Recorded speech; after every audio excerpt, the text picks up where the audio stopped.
Now, hello. Good morning, Dr. Brad. Your camera's a little shifted to the. I see that. I'm like working on it. A little bit off today. Well, I think most people would say we're a little bit off every day. No, only the days we meet. It's all right. Life is good. Oh, I took that as a slam. You mean Oh, what are you oh saying? I'm a my. contagious influence on you, or that you are on me? Something like that. It's coffee. It's the coffee. I did get this one, so I contacted Brian Bray. I said we need to buy a boarding school. He liked it. That's very Or a smart. resort. You're Or a smarter than resort. you look. I know I'm freaking not too bad, not half shabby. It's all right. So it's like that. So like what's weird is there's not very many companies that sell those things. It's very weird. There's one. Oh, boarding school. Interesting. Well, you see, because of the change in the and religion, there's a lot of what do you call it when you go when you go to study theology, that kind of school. Well, I don't know why it's escaping me right now. Right? Seminaries. There you go. There are a lot of seminaries that show up in the turnover, and because of the expansion, territorial expansion, and subsequent post 1970 contraction of the United States into cities, we see the same thing with hotels and motels. But boarding school is actually the optimum, isn't it? It's pretty much It's got everything you need. everything you need. So yeah, that's quite smart. Made me wake up early today. I went to work early. There's no. What's the difference in a college and a boarding? Because colleges come on the market too. There's a Yeah, bunch. they sell boarding schools that are elementary, secondary, and post-secondary. Okay. So if you get one that's post-secondary, I mean, I can think of three off the top of my head. Right, they're probably too far gone. That's why I probably know of them. So that's a great idea. That would be a great investment. Yeah, so I'm just like, what? It's just thought process, and it's like, yeah, just Because you don't want to. Sorry, I interrupted you again. no, you're all right. You don't want to do all the. You want to avoid. It's like when you build software, you want to avoid infrastructure costs. It's the same thing with this. You want to avoid things that aren't visibly beneficial. And so, just like you buy a used car, used building, you get a discount on all that stuff. Well, I mean, repairing plumbing and electrical is easy for guys, right? But building it out in the first place is just a different cost problem. So, and it's also a time problem. That's right. Right. So, the great thing about boarding school, right? Something with a kitchen and a dorm, That's right? it. Or is optimum, right? And I Yeah. have so much more hope given I have no idea why some of these guys are so good all of a sudden. They say it's listening to you and me, and I'm like, I don't get that part, but okay. I think there is something to it because it's like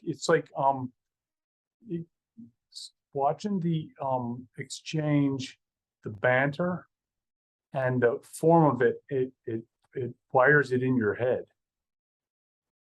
You don't have to study it; you just have to listen to it. Is that what you You mean? listen to it and you get the You get the sense. connections are being made for you. This guy. I mean, like I said, Martin will be better than I will. I'm sure. This guy, Contra Fabian, is going to be better than me. I mean, there's no question about it. His ability to write essentially equations is at least as good as mine. So he's quite good. Your understanding is something. Your level of understanding is something I didn't think people would get to. He'll get there. Brandon just is less verbal, so you can't see that it's all in there because he doesn't display it. display it. Of course, you see the intuition in Luke, but he's interested in the personal, not the political. So for him, he has to translate, and some of those translations, because of linguistic whatever, they don't quite work out. But I usually learn from his attempt to do that. I learned from especially his efforts on forbearance. Yes. It's just been incredible. Eli's use of sovereignty, his use of forbearance, your use of essentially history and theology,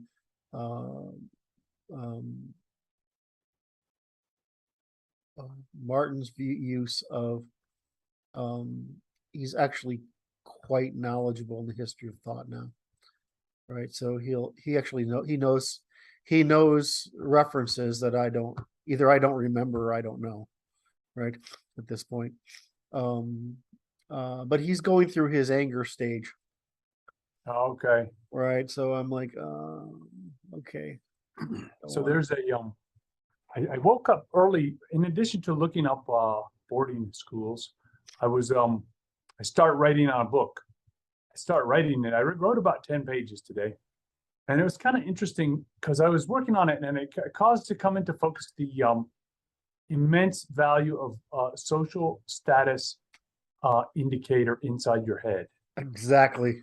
It's like such a key thing because it's Holy like shit. It's like that is like you took all my stuff and then you took it away forever, and I hate you because you just made me work so damn hard.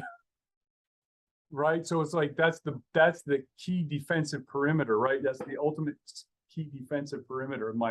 The last thing I have is my self-respect. People will take a loss of material, which even if it's terrible, much more so than they will take a self-image. Much more, a self-image is worse, and a status is far worse. Because what you're doing is status, right? Right, you're cutting off the guy's opportunity stream. Yes. Right. It's not only that he's had a loss of accumulated assets, but now he can't even get assets. He can't get the opportunity to get assets. It's like, wow, you cut me off. You threw me in the desert. That was rude. Well, this is why we keep saying, we keep coming back to,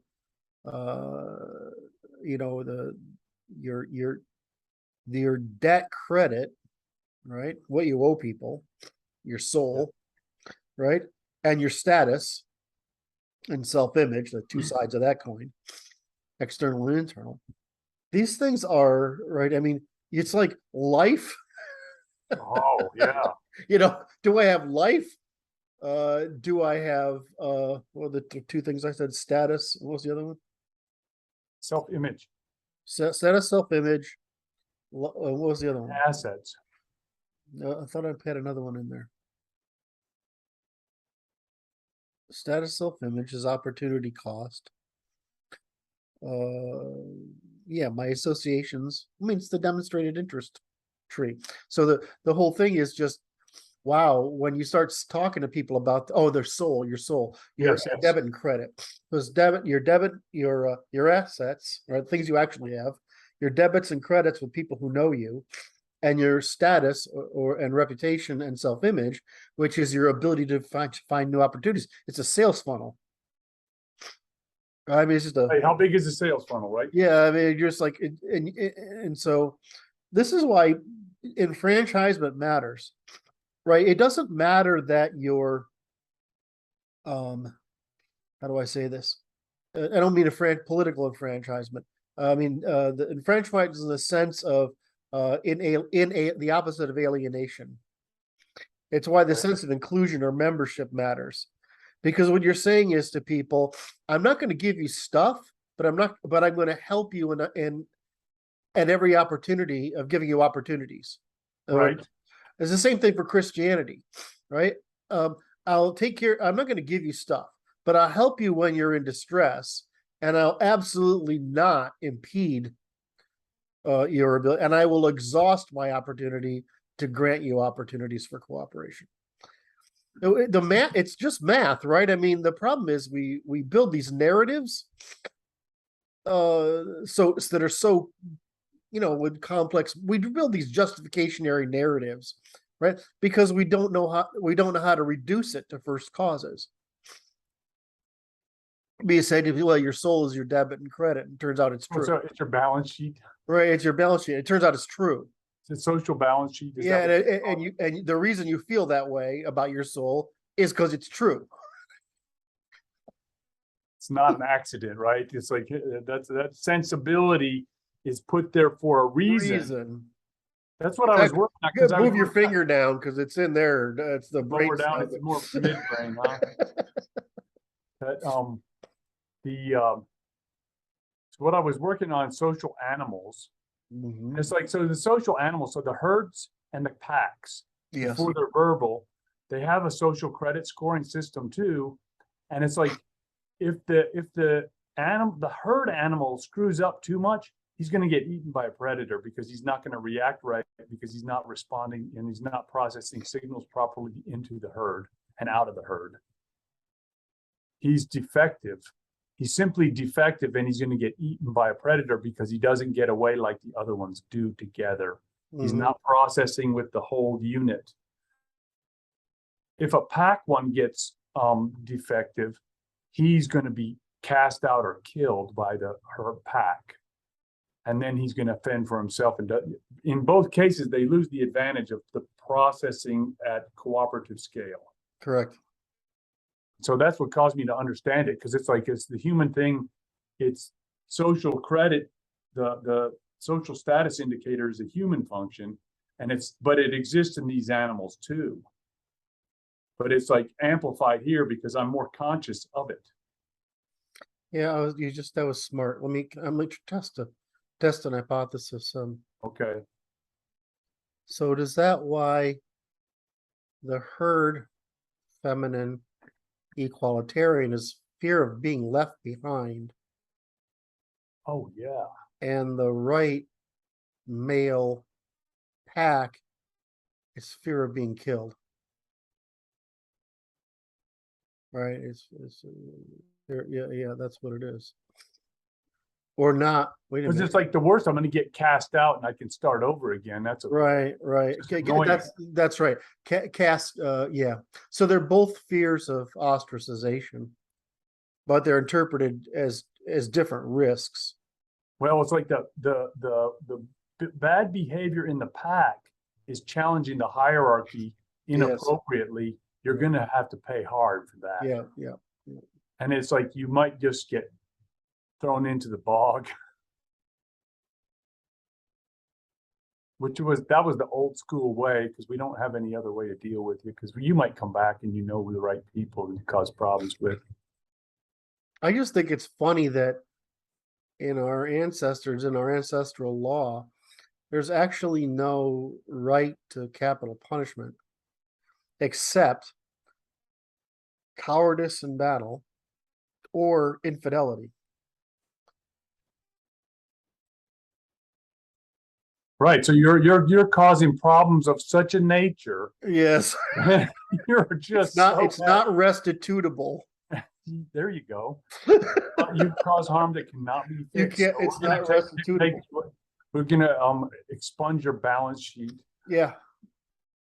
So those people that are either hung, right, and their throats are slit, that's a crime, right? I don't know why the bod body people, and all those, they're always trying to make something religious into a religious or ritualistic statement, or like everything's got to be religion. No, some things are fucking practical. It's like sacrifices. The Christians made fun of us for our sacrifices, but we had a prohibition pre-Christianity on capital punishment. So how do you get rid of those people? Sacrifice them. You sacrifice them. It's a sacrifice. Right. It's not. You're not doing it because you guys right? You're doing because the gods, we get to choose to get rid of so and so. Red, it's just it's like scapegoatism, except you get the real one that's causing the problem. Well, you cheapen your cost by eliminating a family member, right? I mean, you cheapen your cost by eliminating a malcontent. Problem solved. You cheapen your cost by eliminating a useless slave or the captured enemy, right? And by the act of sacrifice, you do two things, of course, is that you have the equivalent of a feast celebration and a vengeance celebration, right? I mean, it's a pure fucking monkey brain nonsense going on that we've built. But it's behavioral economics, right? Yes. It's like we just saved ourselves so much trouble in the future. Yeah. Right, because it's the opposite of like when you're looking at the risk to your social credit score, you're lightening the social credit score for the whole group. Because he's a black mark on the ledger. It's like, yeah, that ledger's got to go. We got to clear the account. Yeah, that's actually, you brought up on there's a beautiful corollary. Is like, what you just said is it affects the whole group, right? So this is a problem with all sorts of defections, right? Okay. Whether it's just lying or not telling the complete truth or cheating or, anything that would disrupt the group. Yeah. That is an irreciprocity. Any irreciprocity that will disrupt the group is that, one apple spoils the whole bunch. One bad apple spoils the whole bunch. It's actually surprising how little harm it takes. Doesn't take much. It doesn't. And so I can't, because I haven't looked at this problem probably since the 90s. So I can't pull it up in my head right now. But I mean, I remember all the research on just how few things have to go. It's an Anna Karenina problem, right? I mean, which is Martin is all over lately, right? Is that, a lot of things need to go right. One thing can go wrong and not many things need to go wrong. Then you have a bad outcome. Yeah. And the problem is the bad apple's contagious, right? So trust, that's why Europeans put confession in Christianity, right? Put oath in the military. They put promise and contract because we're trying to eradicate, because we produce commons. That's our thing, right? I mean, that's the Europeans' advantage, which is this individualistic stuff is like, wait a minute, it's not about the individual. It's about individual responsibility produces more commons. Right. I mean, we look at this problem the wrong. It's like everything else. No. It's inside out on purpose. Yes. It's being psychologically driven into the population to cause them to be demoralized. Yes.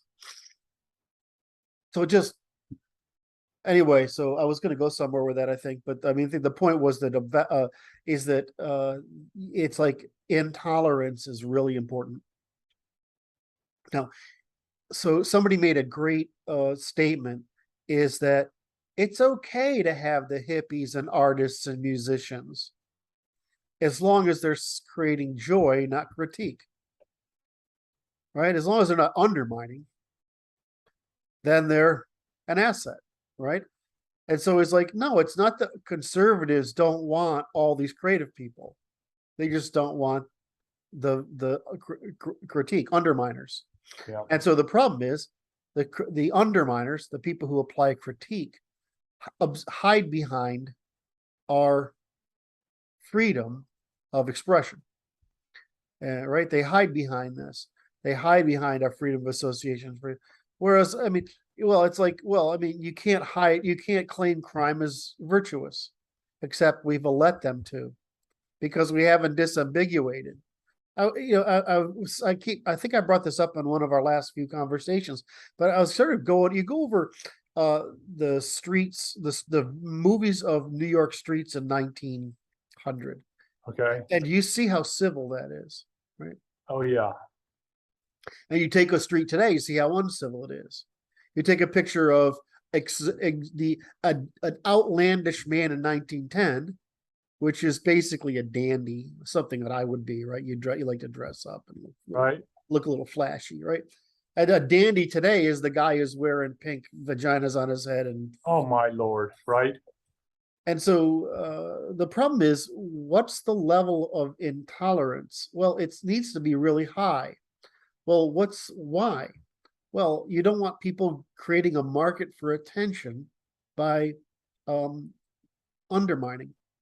Well, says, why is it undermining? Because we're trying to minimize, because children mature over long periods, right? And adults are corruptible. So we want to minimize any chance of positive reinforcement for getting attention, social behavior, right? For demonstrating antisocial behavior. Now, does that mean hippies? No. Does that mean Amish? No. Does that mean Grateful Dead? I mean, I love Grateful Dead people. yeah. Does that mean goth people? No. I mean, they're a little weird, but I mean, they're kind of charming, really. Does that mean emos, right? Does that mean, all my artist friends, it doesn't Right. mean that doesn't, they're not, it's not, it's different from saying, I don't want to play the full game, market game. Right, right? But it doesn't mean I'm going to undermine the market game. right. So this reminds me of the rat utopia, Exactly.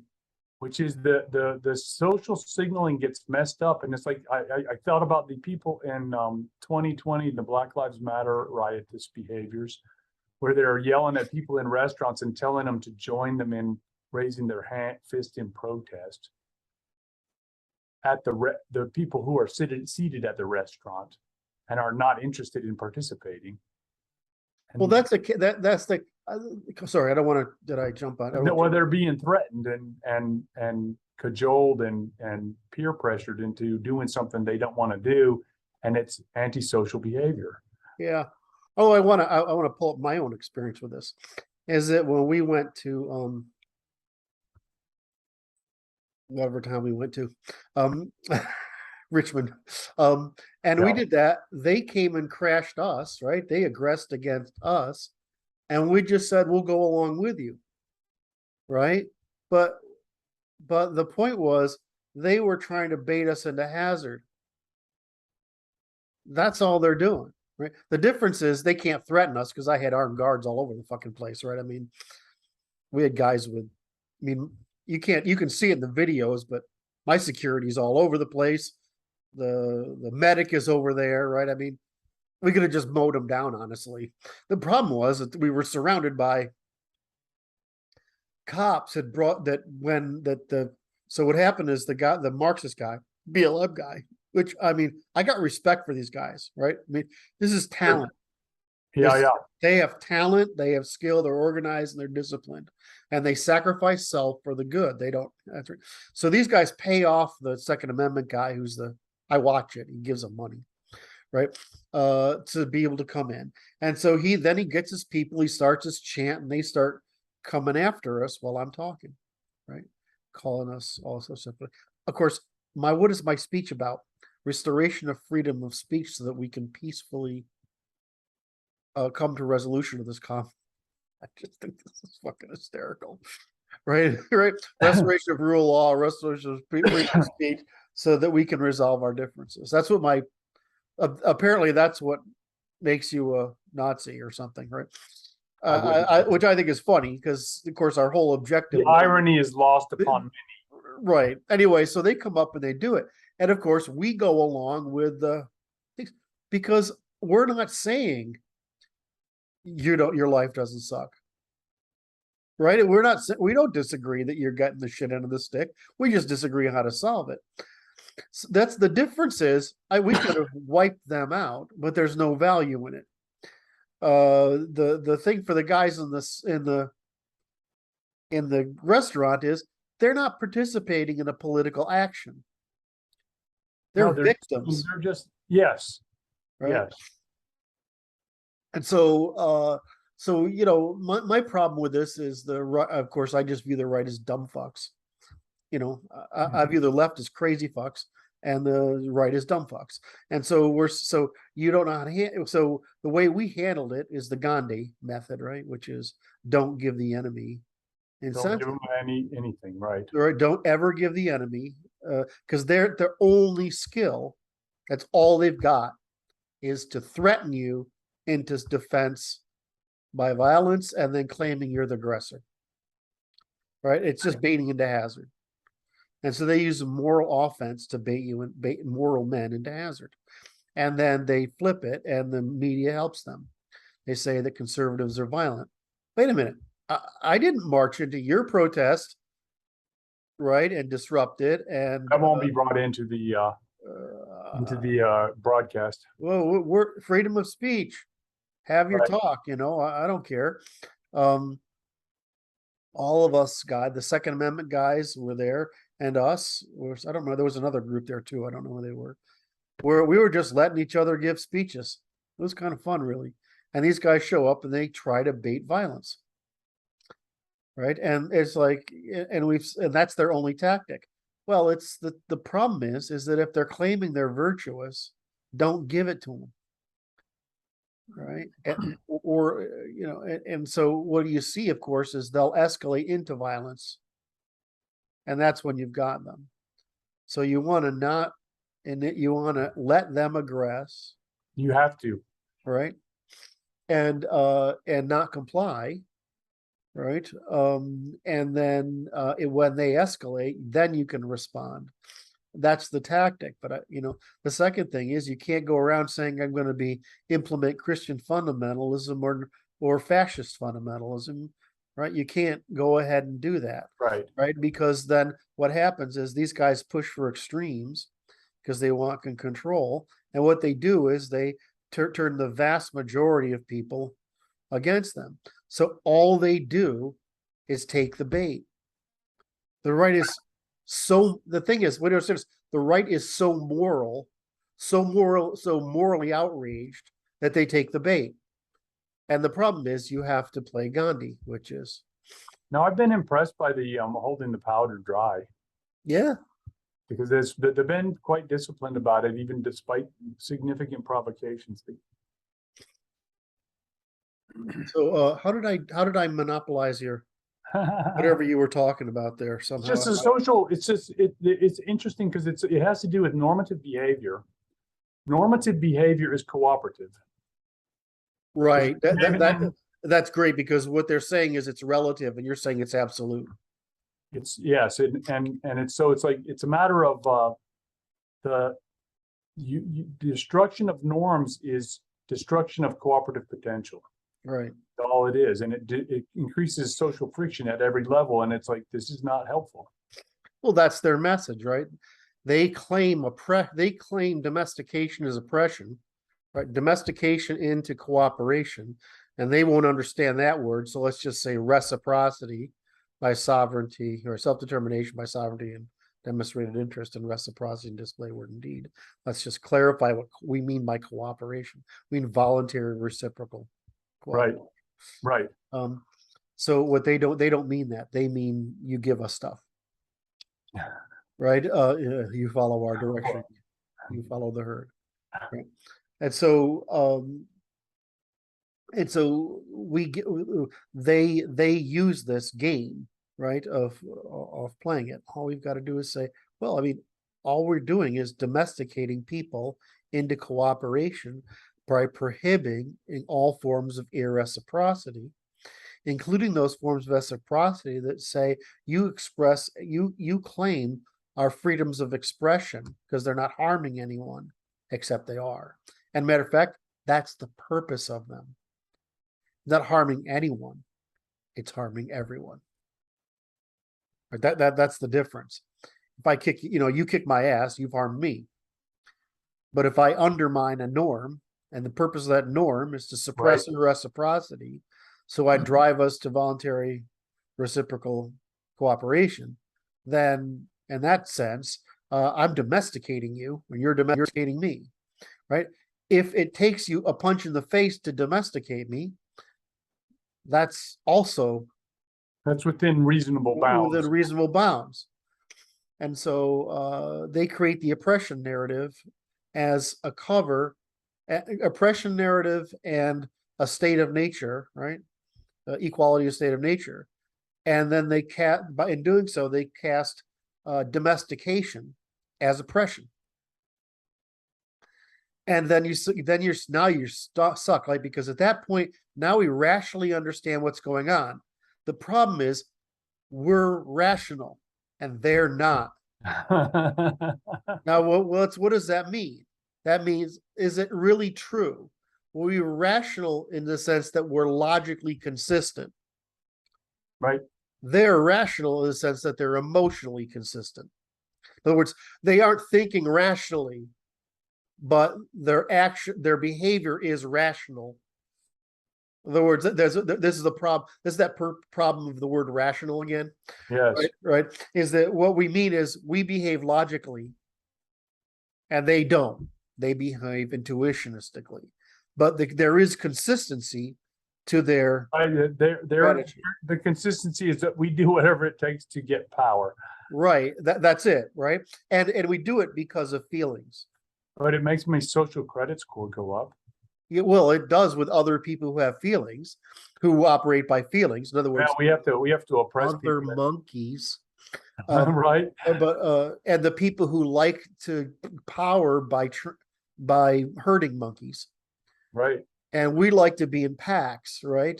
We want to have as many packs as possible, forcing as much responsibility on pack members so that all packs can cooperate when need to and compete, which is different from conflict.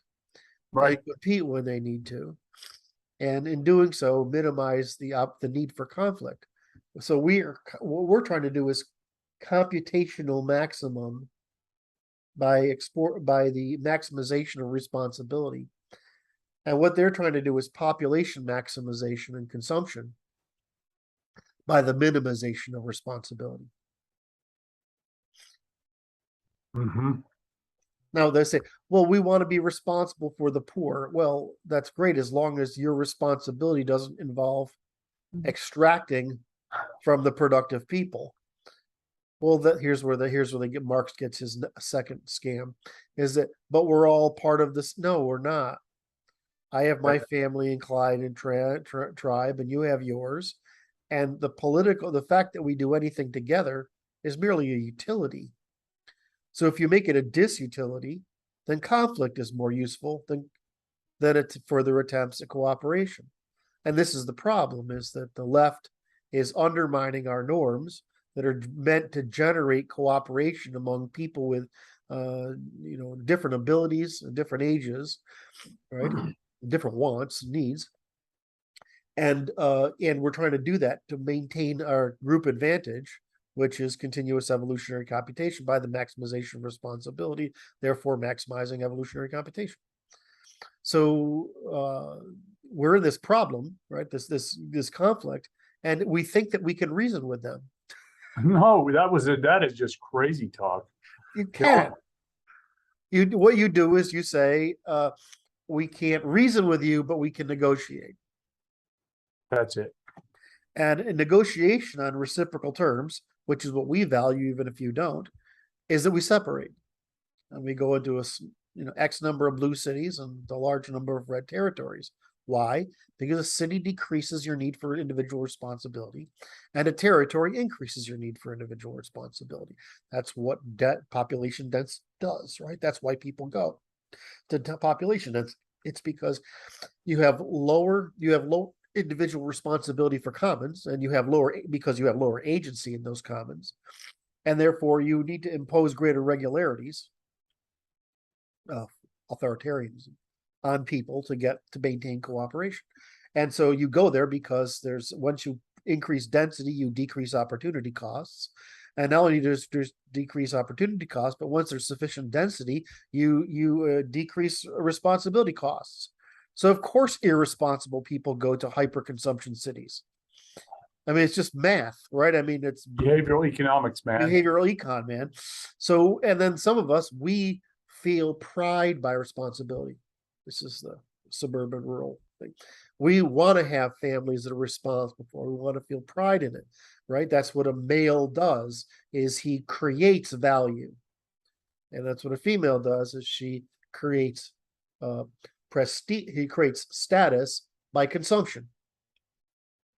Mhm. Right? And so you put these things together, and it's like, well, this is a really obvious bifurcation. In other words, it's an end of the agrarian era's generalization of societies, right? And a Right, it restoration. doesn't generalize. It's got a wide variety within it. Right. Well, excuse me. Our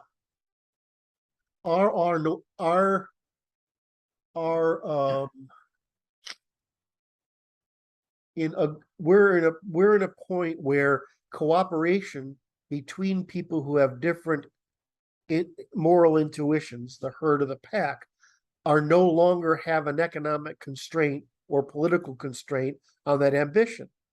In other words, because agrarianism is subsistence, right? So it has been for thousands of years.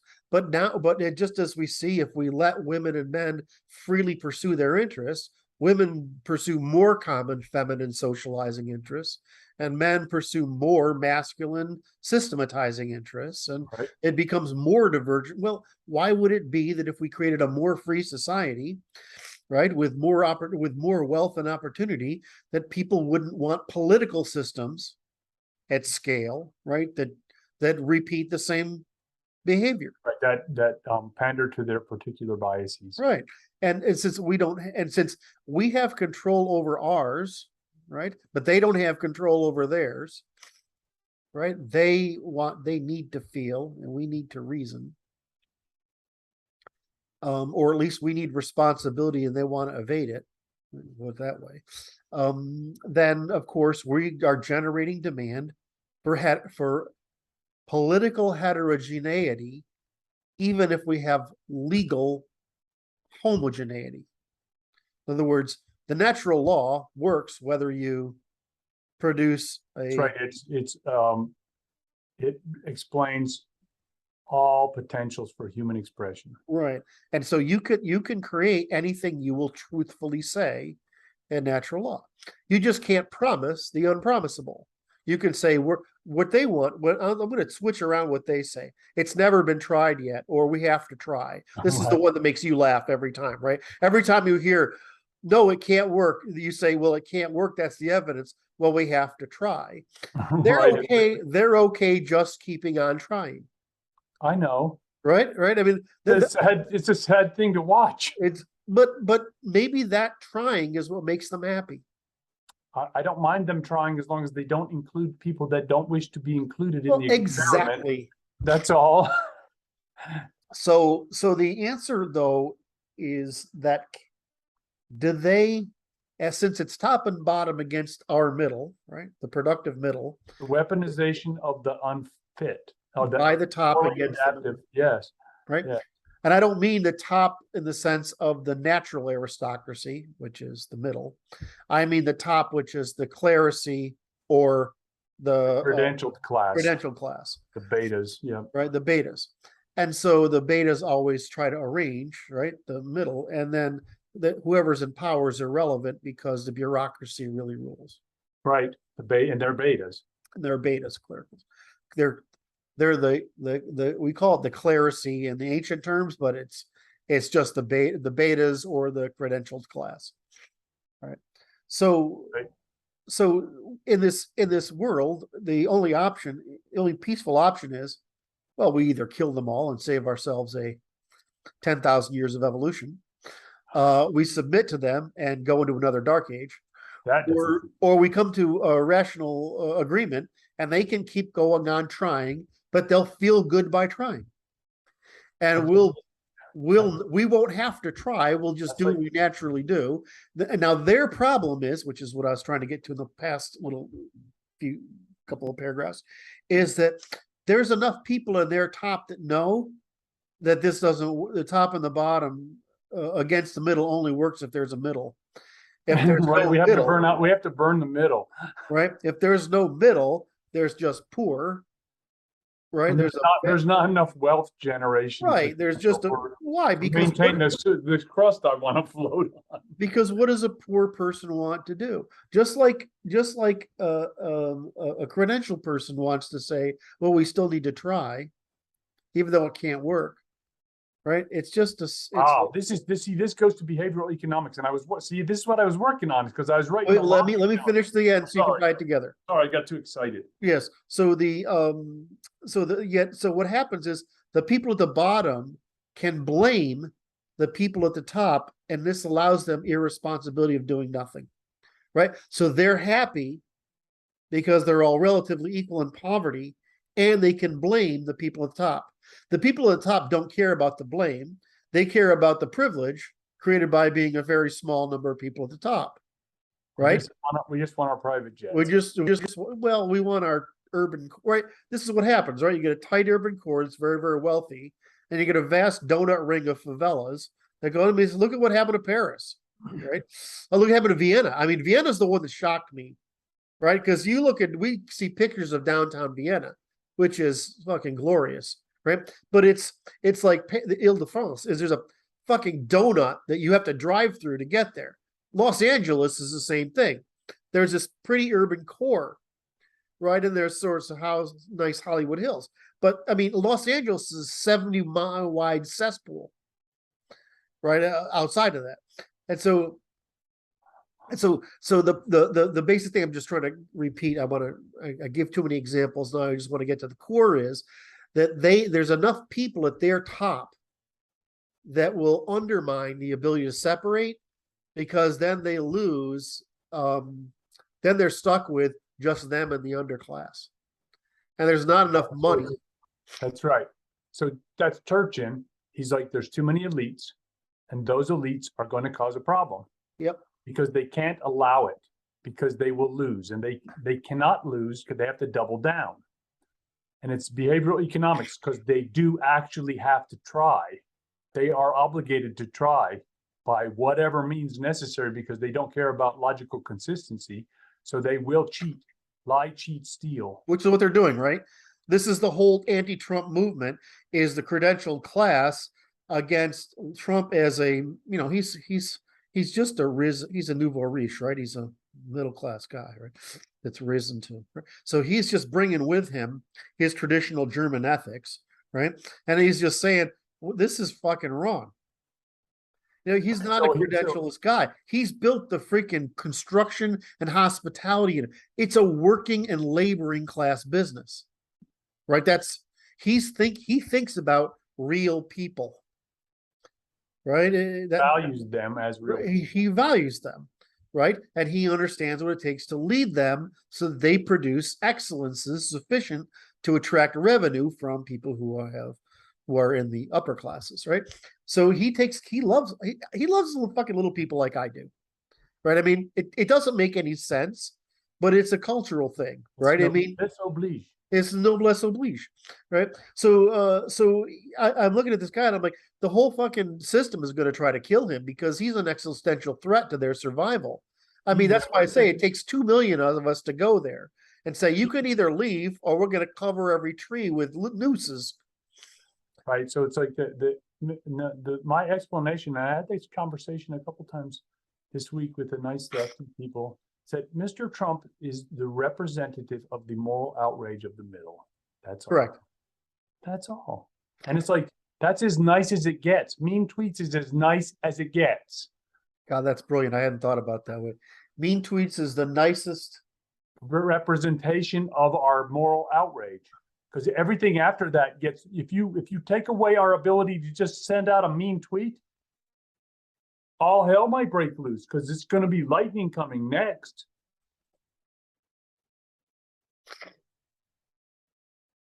That was an ominous pause right there. Well, I have not posted my last conversation with the staff because I covered again what I think civil war is going to look like and why I'm trying so hard to prevent it by bringing this negotiation settlement. And I'm doing that because I don't think people understand what the Civil War looks like and how incompetent our military and government is at doing anything about it. And so I tried to cover that. And of course, I put the usual prevarications in there. Like, hey, well, Yes. I'm just saying, if I were going to start a civil war, this is what I would do, Oh, because my. I know it's what would defeat our government. If I know this, right, That's right. then other people know this, right? And I know they know it because they talk about it. So, so the answer is that our civil war will look much more like the Syrian civil war Yes. or the Afghanistan civil war, which is you don't know who's on what side. The whole fucking system breaks down. There's no food, there's no transportation, there's no power, right? There's gangs running, gangs of both sides running, trying to, and everybody disappears back into neighborhood and town and whatever. So I try to cover that picture, and I'm like, that's how fucking horrible it is. You can't. It's not going to be like glorious, No. football No, team no, warfare. no. And so I'm like, so the thing is, we have to end. I don't want to say kill, but end the credentialed class that we call the deep state. But Yes. we have to end the credentialed class. And now, whether you call it the cathedral, like, Yeah, it's the same thing. or you like, what's his name, Yarvin, Yeah, or yeah. you call it the deep state, like the right wing, or you call it the credentialed class, like us super nerds, it doesn't make any difference. It's the credentialed class from academy from academy to public intellectuals to journalists to politicians and to the Bureaucrats. bureaucrats. I'm not even sure the politicians are the problem. I'm pretty confident that they're not. I think they're just useful. They're useful useful tools ploys. that It's are like well paid. it's like democracy is a useful ploy, despite the fact that it feels really good, despite that it absolutely has no effect whatsoever. Yes. Yes. People always tell him, I'm always like, it's not democracy, it's rule of law. And they don't understand what I'm talking about, of course, which is forgivable. And I say, well, and it's not just rule of law, it's where nobody is free of prosecution, where the law is complete enough to prosecute the credentialed class. If you can't prosecute the credentialed class, what the fuck good is the law? Because they're the enemy almost every time. We call it lawfare. Wait, this is lawfare, right? Yeah. And it's like this. So I was having a chat with my business associate this week, and he's like, "Look, here's what they act as though they are immune from prosecution because they have been, and they're depending on the fact that when our people get back in charge again, they're not going to act with moral impunity to act badly by using the instruments of the state against their enemies of political nature. Therefore, that is exactly what we must do. Yeah. Then they will understand, and everyone will agree that that is a bad thing. Once we throw enough nooses over trees, then it's understood that that shouldn't happen again. So we'll probably outlaw it after that, because there will be nobody left standing that disagrees. Well, I mean, yeah, it's like here, I'll go repeat it. When the Ukrainians asked me as a Ukrainian, an American running a think tank in Ukraine, when they put me on TV, I said the same effing thing every time. They said, "What did we do wrong?" You didn't kill enough of them. If you'd have hung all those people, just a couple of hundred, it would never happen again. But the worst you did, because they're Ukrainian, they're sweet people. I mean, really, you have no idea how sweet. I mean, they're like our happy young Christians, right? Except they're not as crazy fundamentalists, right? So they threw a guy in a dumpster. Was about the level of their as mean as they got. I'm like, you should have just hung a bunch of them or shot them. I prefer hanging because they stay there a while. Right? They serve as if you hung a bunch of them, you've sent the message that this isn't enough. And so my view is that this isn't going to get there unless there's some demonstration of limits.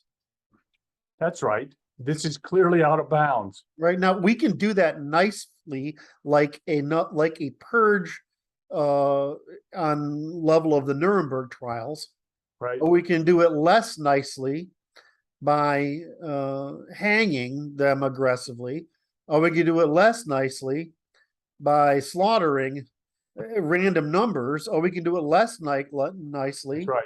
by a civil war. What we're saying is, let's just skip the whole not nicely part and just say, okay, well, here's the law as it was meant. Let's restore it. Let's plug the holes in it. If you guys want to truthfully create your crazy little fucking left-wing paradise, despite that it's going to fail, you're going to keep trying, because the act of trying is what you find joyful, right? That's nice. Fine. You just can't take us down with you, and you can't extract from us to do it. And I think I don't know why that's a hard thing. Well, the answer, of course, is proof of failure. It's the same reason our ancient enemy. But it will generate empirical evidence. Yeah. Yes. Well, it's the same reason our ancient enemies tried to get rid of the monarchies, and they're trying to get rid of whites now. It's proof of failure. That's what Islam does. They destroy proofs of their failure. So, I mean, that's what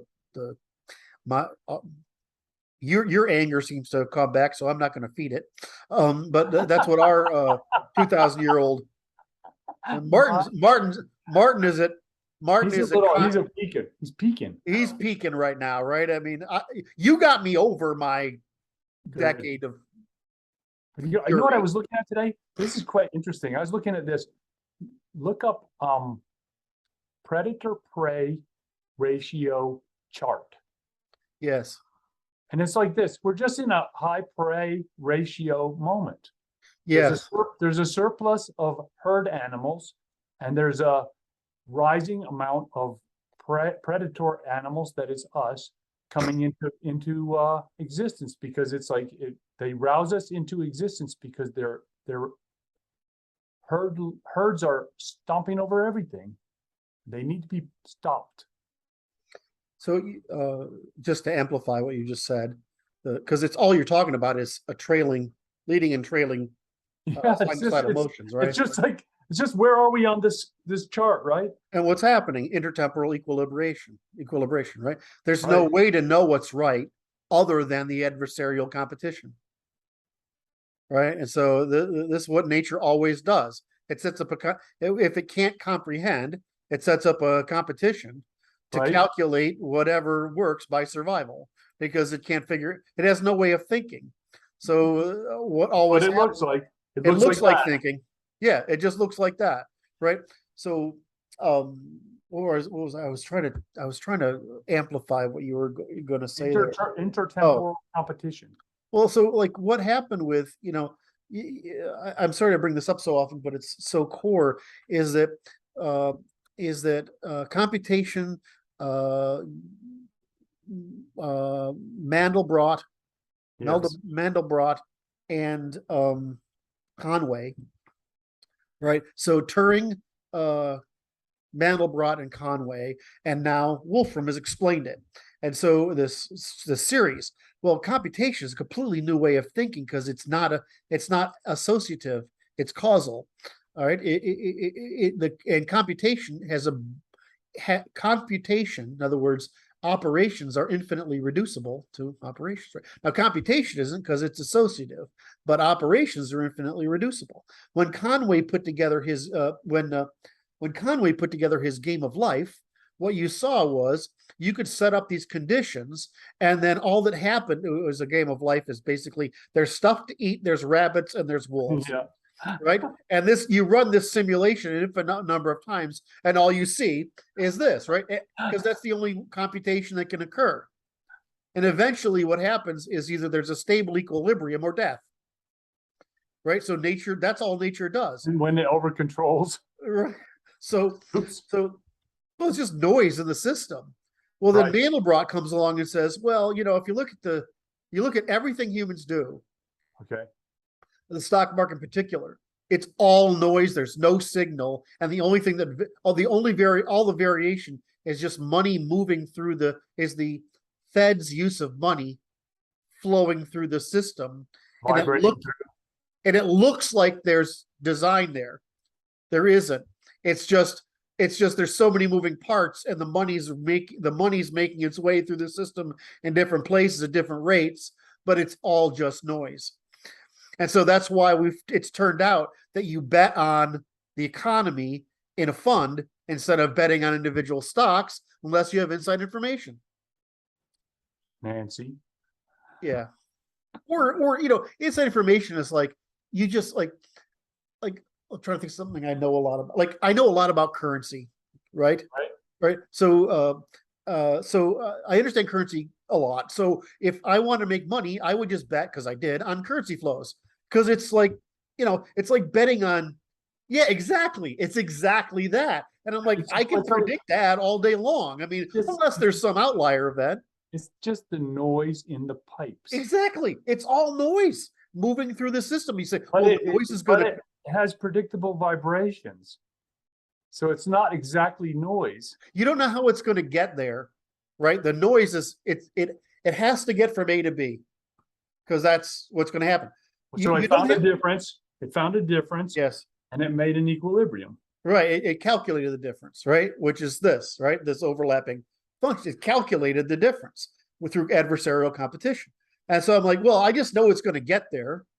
I mean, the time I made like $250,000 on the Swiss franc, I mean, I was laughing my balls off, right? Because it was so obvious how this is going to play. Yeah, it was like, how can you not get this? I mean, I have a similar strategy to Taleb. I just don't find that business interesting, right? I mean, if you're in the finance, you're not being productive. I'm not productive in it, so it bothers me, right? I find it as dirty. The financial sector is dirty. We call this a moral failure. Right. And so, but so Taleb was okay because he's betting on outlier events. I found the same thing doing AI work. Now, I did the exact same process on AIs that he did on market, right? Right. So, So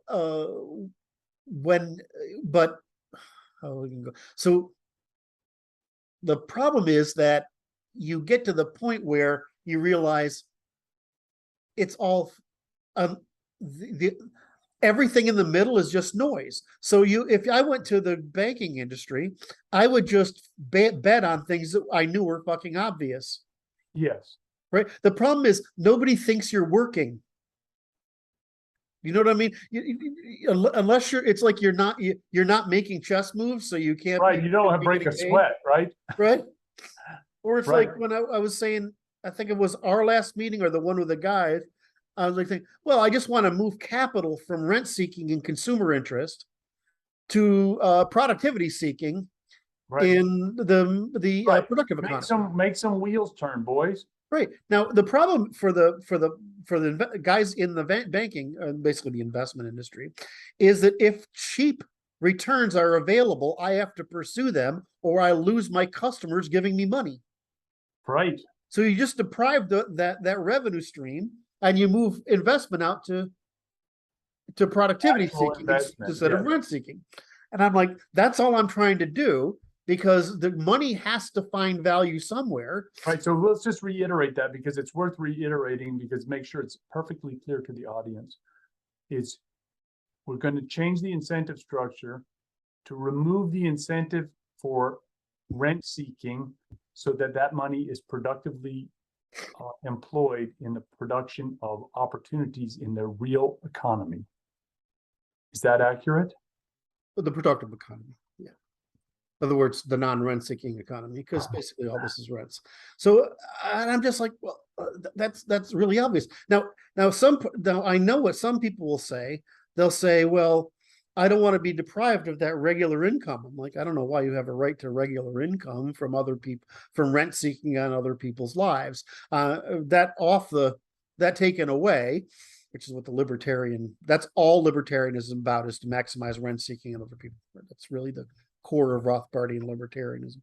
So in other words, it's another Marxist poem. Wait, so I want you to clarify for the audience is exactly how, it's not houses that people are renting. What is it that rent seeking is specifically? It's a really bad word. It's the most well understood misnomer in economics. Okay.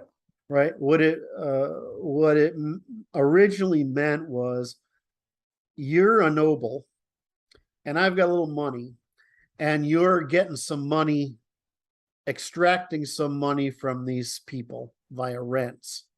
Now, you're not doing anything by renting this land to farmers, right?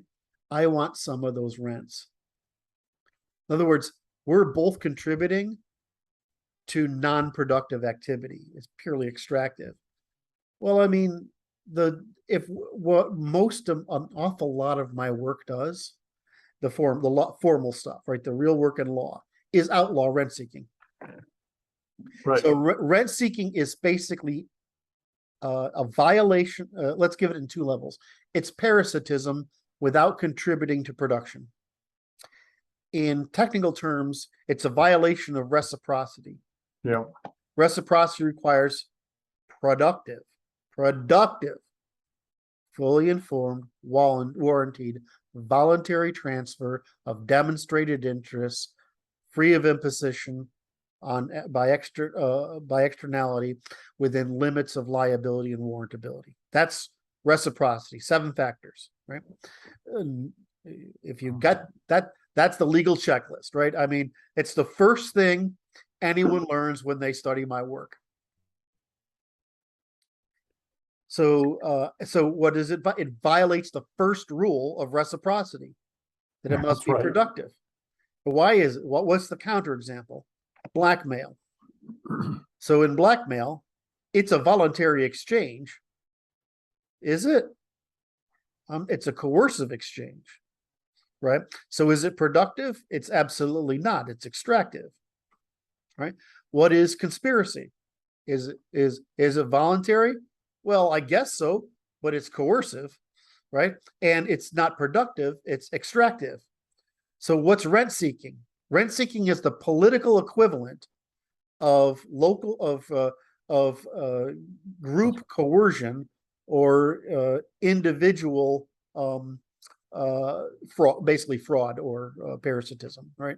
Or crime. So it's just the political word for stealing shit. That's what it means. Okay, and it's not illegal yet. It's not illegal yet.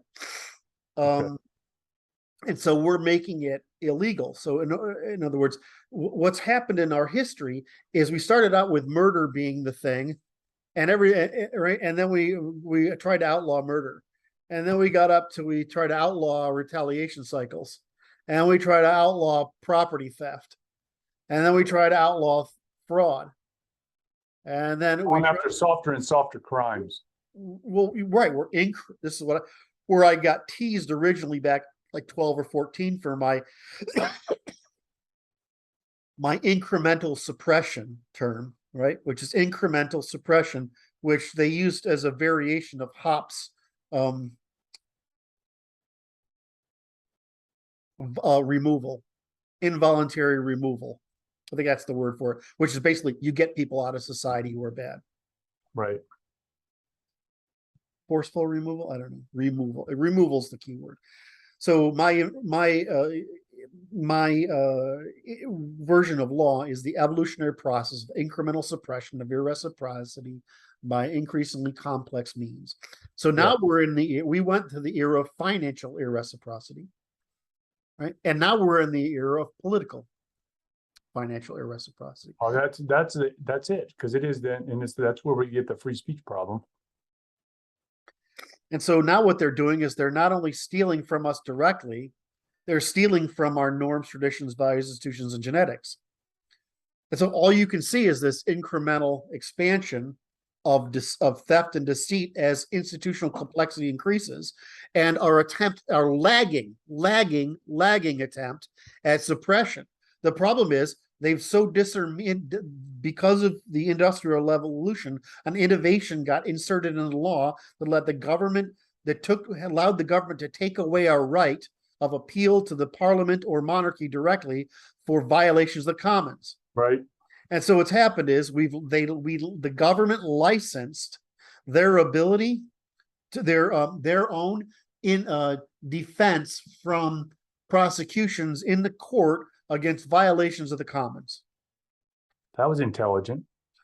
Well, I mean, they're just self-interest, and I mean, that's how it works. It's like that's what you have to do. I call it I call it criminal displacement. That's incremental suppression of continuous criminal displacement. Because he's gonna try to find a corner or a shadow to hide in and get around, right? He's gonna try to get around it, and there's like this. It's intelligent design. It's like this. I sent you a graph in the chat. I see that. I want you to post it because it's the gazelles and the lions, and the lagging one is the lions. And this is for the people watching because I don't know what episode this is, and I want to make them hit like, subscribe, and all the buttons below, and leave all the wonderful comments that we just so enjoy. But see the gazelles? They're popping up there. They pop up. Wait a minute, I'm going to share it. Oh, there we go. So the gazelles, the lions see that 200 there, 200 months in, the lions notice that the gazelles are getting uppity. Look how uppity they are. And they start rising to the occasion to bring the uppity gazelles down, and they cross over, and then they're down, right? Then the lions grow complacent again because there's not enough gazelles to chase around, and they cross over again and they start getting uppity. So the beautiful thing you're illustrating here is our first principle, which is evolutionary computation. The universe can't know anything, right? All it can do is calculate. And how does it calculate? Through evolutionary computation. Now, what does evolutionary computation mean? It means survival. It just tries shit, and whatever survives. And it turns this, and so if you were to look at a computer's clock cycle, it would look like this, right? Right. But more essentially, if you look to economies, it works like this, right? If you look to generations, it works like this. So it's the gazelles are ideas.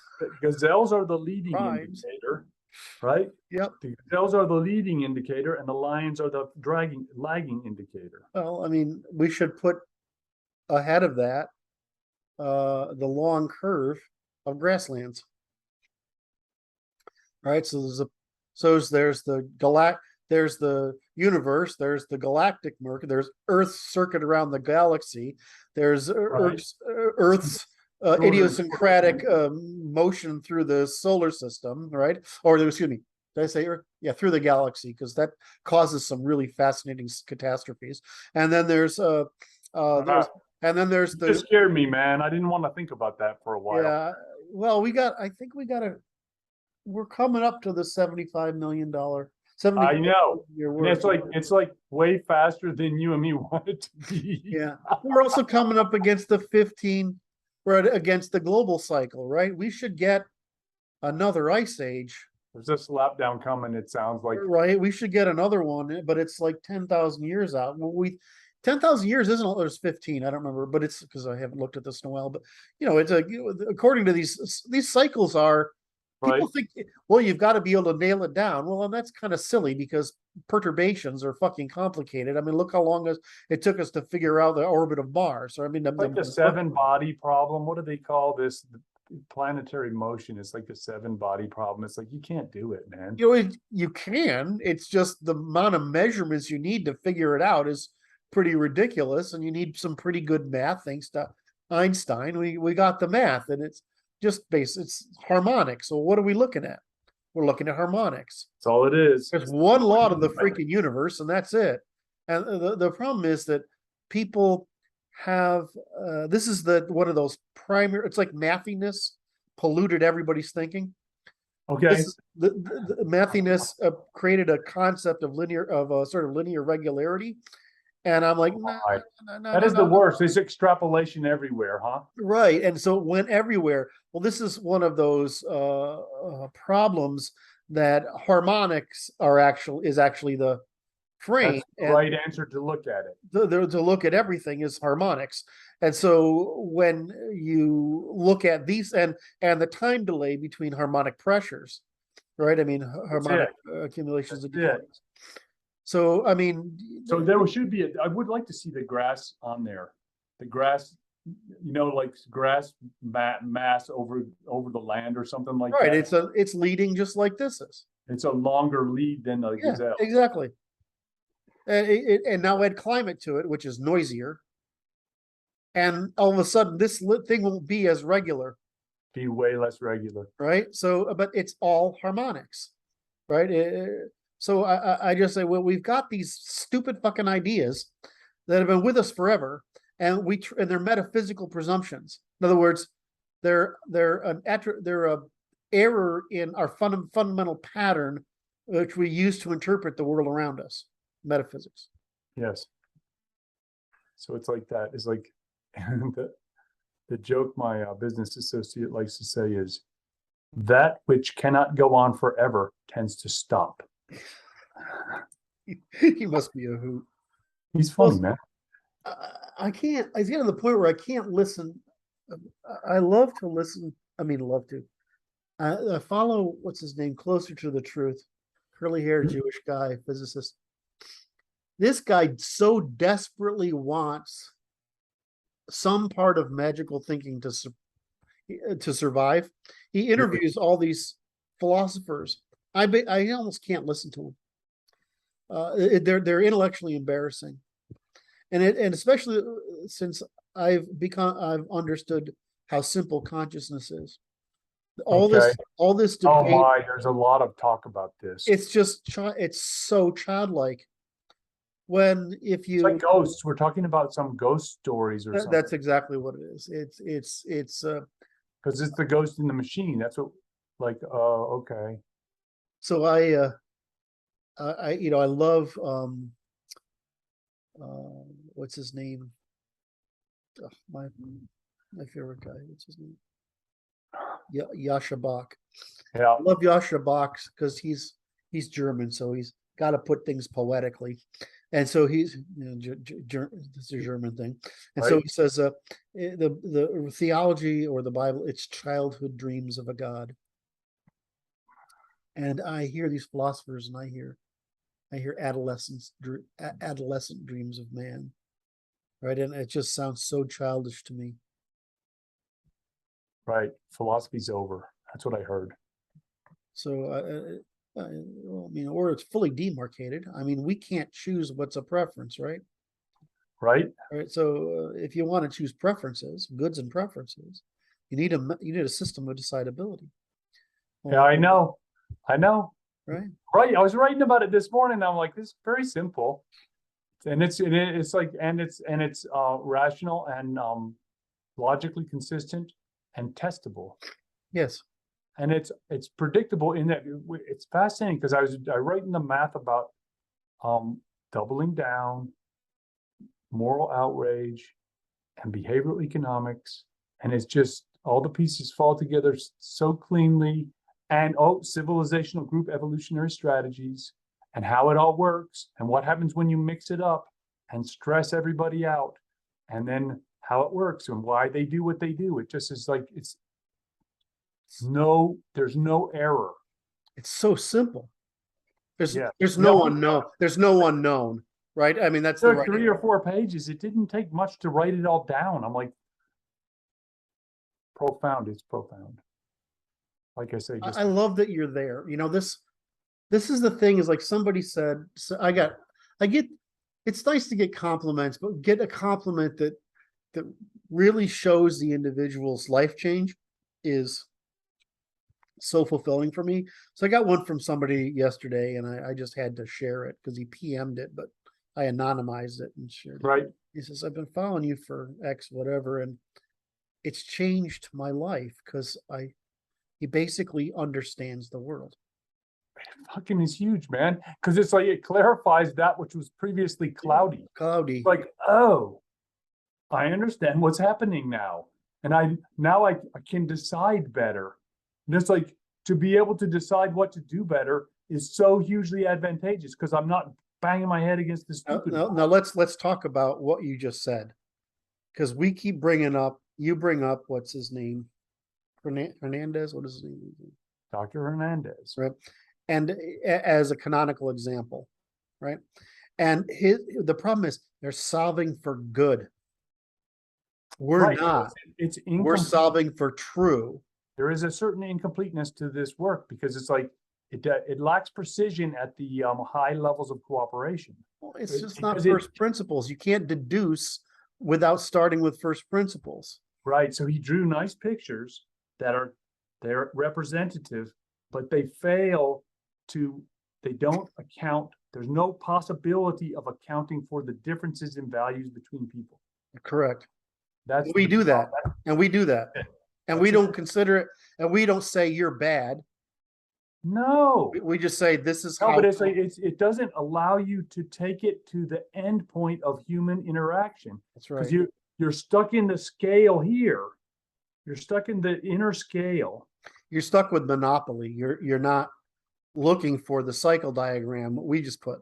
What we're trying to say is, here's how the universe works. Right? We just saw those gazelles and lions.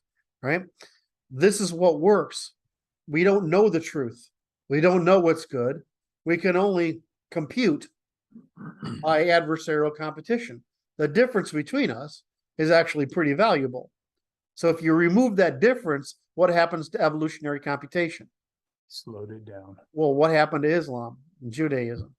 Judaism, most educated people in Europe, did absolutely nothing of consequence. Nothing. It goes to what my mother-in-law said when I confronted her about the fact that she's depending on guys like me with guns to take guys like me with guns as stuff. She says, we don't like to talk about the guns. Magical thing. It's like, okay, I'm good with that too. Okay. Does that mean you're all right? Does that mean you're on the sidelines? No, really, what got me, this is what got me. She said this thing is like this. She said, and the only reason it's yours is because we agree it's yours. And I just was like, you're a communist. And the chilling response, which was ice water down my spine, was crickets. No response. Like, wait, say it again. I said, well, you don't believe in property, you're a communist. And she did not respond. No defense, no denial, nothing. I was like, that was on the mark, man. Now I found this fellow on one of my websites named Toby Rogers. You heard of him? This guy is spot on the money about the establishment. He makes a Substack, Toby Rogers, Rogers. Oh. And he's figured out the control system that incorporates how the pharma and all the team is working to control all of us. And it's like he's drawn the math of it in operational terms that you will understand. And I'm like, that's for the audience. Ooh, this looks good. I'm gonna have to read this. Yeah, it's worth a read. And I was stunned by how well it was done. I was like, because it's right on the money. Okay, I got to read all this now. Very well done. Sorry. I'll give. He even looks like a proper nerd. Like he calls himself the second smartest guy in the world. I'm like, well, I wonder what that refers to. That's awesome. Anyway, well, I have this little game going with what's his name. The guy is supposed to be the smartest guy. The other autodidact, can't remember his name right now. And it's the problem is of smart, I was like, well, there's people with higher IQs than I have. There's quite a few of them, right? And when I listen to them, I can even tell what they're better at, Right? right? I mean, like, I don't think I can do that, or right? That's funny. Right? It's like, and I know that it's like I can follow Ed Witten, right? I mean, he's a genius, right? That is a singularly amazing fucking mind. I can follow somebody who's quite what's his name, the psycho left-wing guy, Chomsky. Oh, yeah. And I'm like, I see what he's doing, and I'm like, I don't think I can do that. Too much verbal acuity. Well, he can hold a story in his head that's quite, in other words, he can hold the equivalent of a plot line in his head for an hour. And you see what happens when you and I talk. If I go to get lost. I go to a subplot, I get lost. My thing is, I just don't get it wrong very often. And that's all, right? It's not. That's good. I have an extraordinary amount of knowledge. I don't want anything except to. I have a just go from point A to point B. That's all. I don't have an ambition other than what's true, right? And so I look at other guys, and I'm like, I listen to Peterson. I'm like, if I slow down, I can do that. That's not. I mean, his thing is he's extremely careful. And if I look at how I used to speak in 2010 to 2012, I was that careful. Right now, I'm just not. I don't know why. I just don't give a shit, or I'm just older. I don't know. Right. I'm just more comfortable talking to my friends, or I'm more certain of my words. I don't know. But there's a difference between. It's like some of these guys, they're not stupid. They're quite smart. They're just wrong. Right. I mean, wait, and don't know it. And they don't know it. And or they don't realize that they're ridiculous and don't know it. No, so there's a failure of self-reflection. I think it's just a failure of information and malinvestment. It's neural economy. You're always bringing. Yes, it always is neural economy. You're always. I mean, I'm the one who sort of says everything's neural economy, but you're the one who brings it up in examples it all the time, right? You're like, well, it's just neural economy. Well, that's right. I mean, these guys. I mean, if you get heavily invested in a neural network. Wait, this is where we're going. It's like I will lose too much social status if it is admitted. Correct. And that's not going to happen in a million years. I mean, you get to a point where your legitimacy is based on your frame. I can't even admit it to myself that I'm not admitting it, because it's like it won't happen. It's just like that neural circuit is forbidden. It's inhibited by intrinsic means. Yeah, that's subconscious to me. Right. So that's why they say science advances with death of the previous theorists. It's because people hold on to this, which is the problem, right? It's Kunin, right? I mean, what? It's Kunin. I don't remember. The paradigm. Oh, Kuhn? Kuhn. Yeah, there you go. My apologies. Well, it's just I don't know. It's right now. But I understand it, because that's exactly what it is. It's like next generation can grow. Well, yeah, it's like when do you know how much shit I'll get for the rest of my life when I say Einstein, Bohr, and Cantor screwed up intellectual work for a century because they by not solving the problem or half solving the problem, instead of what Hilbert would have done had he finished actually solving the problem. Because the Maxwells, the Hilberts, the Europeans, we think in mechanical terms, classical terms, whereas the Jewish thinkers think in verbal and picture terms. In other words, we think like males and they think like females at the extremes, right? These are both two competent ways of doing things at the extremes. But, I'm never going to get like, how much knowledge you got to have to understand and like you understand what I just said, because we've been working together for a year and almost a half now. Yes. Right?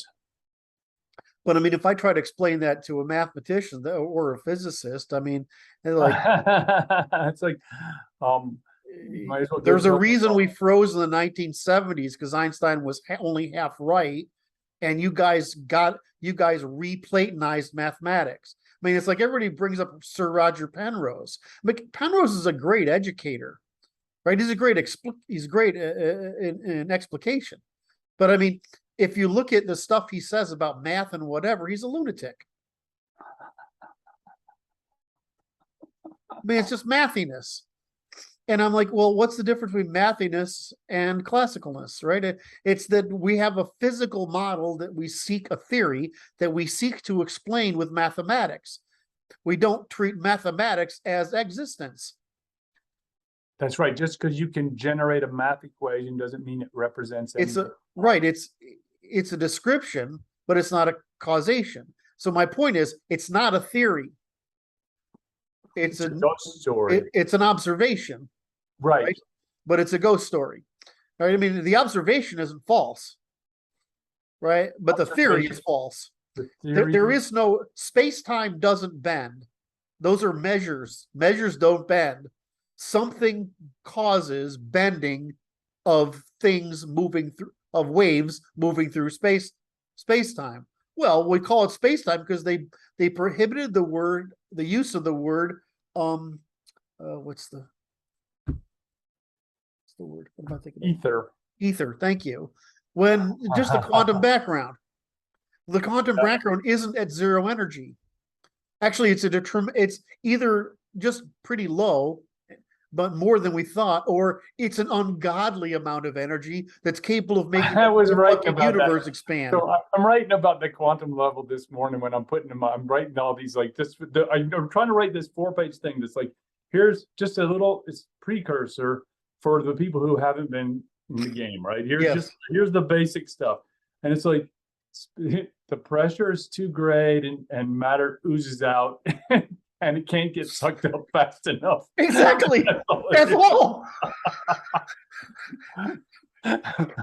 It's like, well, people, if we can see, we have enough diagrams and simulations of two things: how waveforms move through the quantum background and how the quantum background basically boils. Right. We have these models. We know what's going on. What's disturbing is how small the bubbles are. Right. I mean, tiny bubbles. It's on the, we think the universe size is big is disturbing. What's disturbing to me is the little. It's like this. It's like there's a Planck limit, right? Yes. And then there's another like equivalent for time limit. There's like little quantas of time. It's like, what tiny going on here? It is so small, and I'm like, so there's probably two levels below the quantum below what we know now. There's probably the quantum background level that we're beginning to understand, and there's something below that we either can't or will not. There's no way for us to inspect. We can only deduce, right? So. Oh shit! I was going on. See, I did it. This is why I can tiny little bubbles, man. Tiny. I'll say okay. So there's tiny little bubbles, right? And then if you look at that's the quantum background, and then you look at protoparticles, which is a photon. It's not a particle. It's a protoparticle. It's approaching a particle. It's a wave, right? It's just it's just energy moving through. But what's a particle? It's a whirlpool. Right. I mean, it's a standing wave. It's a standing wave, right? I mean, that's all. Right now, it turns out that these waves can be extraordinarily complicated, right? I mean, that's what we call atoms and molecules. But they're built out of a very simple grammar. We call them quarks or whatever. Or whether quark is probably going to go within the next 50 years. The quark will go away, and we'll actually see this as there's only two things going on there, and those are just three different states. But, so you look at this and I was like, the classical model is a fluid. Why? Because exactly. Well, the classical model is a fluid, and the reason of different densities and sizes, and the reason that classical model is important versus the mathematics. In other words, we can see that it's classically modifiable. The quantum universe is classically modifiable as classically, in other words, humanly comprehensible as a fluid state, right? And these fluids are completely, in other words, so now here's the difference. When you start with a fluid state, you start being able to make deductions about what might be possible, which then you can then express with mathematics.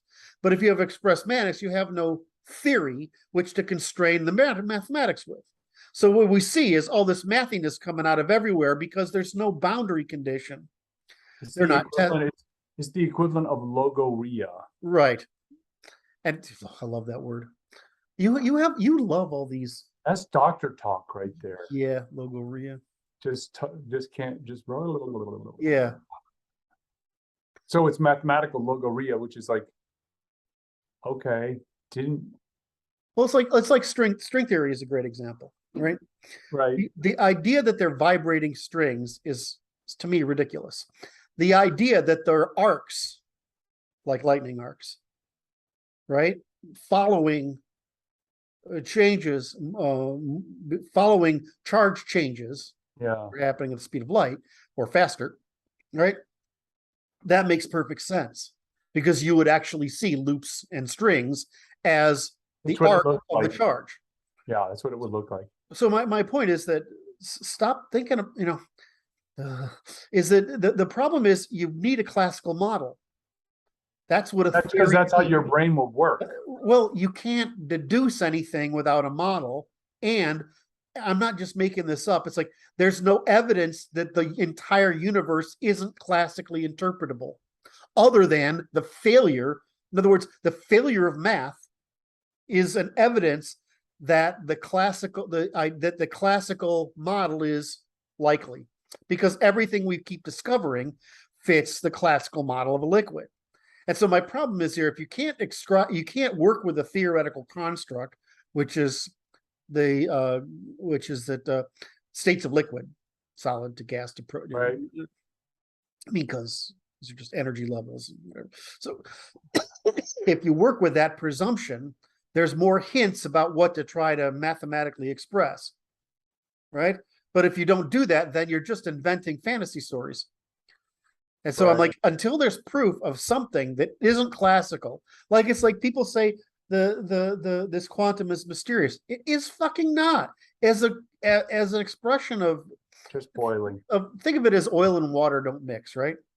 Think of those as frequencies. Well, just there's more of them, right? And so just think of it like that, right? There's nothing we can find anywhere that doesn't follow Gazelle Lyon's evolutionary computation. That's it. It's not representable. In other words, a harmonics. Yes. That's not representable as a liquid.